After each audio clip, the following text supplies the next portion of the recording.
Mike Hosking Breakfast, 6 to 9 weekdays on Newstalk ZB. G'day there, here's an insight into why bits of Wellington are not like the rest of the country. There's a pushback from Whaikaha.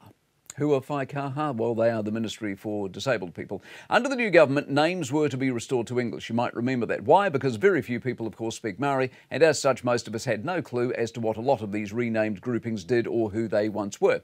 Waka kotahi, orangatamariki, over time, became possible exceptions because they got used so often due to their status in the news. He waka noa, there's a good example, he waka noa. I bet you still don't have a clue what that literally means, despite the fact it was a very important document dealing with one of the great issues of the age and one of our most important sectors. Anyway, all of this nonsense was going to stop when the new government arrived because it was a major part of the election campaign. All three parties.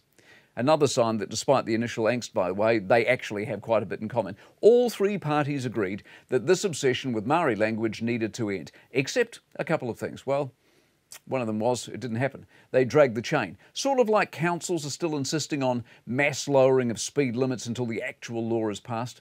This government, in that sense, has been taken for a ride, and this, I think, is reputational. And now the Ministry for Disabled People is pushing back on Whaikaha. They claim they have a unique whakapapa, and that is what is wrong with Wellington. Given all the ministry is going through of late, is it not astonishing they have time for this sort of debate, almost as though they have too many people?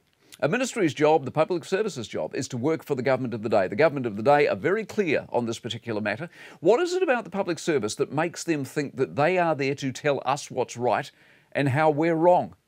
Do you think, given they behave that way, they might just be shooting themselves in the foot a bit when it comes to wider sympathy for their job retention plight? The Mike Hosking Breakfast, 6 to 9 weekdays on Newstalk ZB.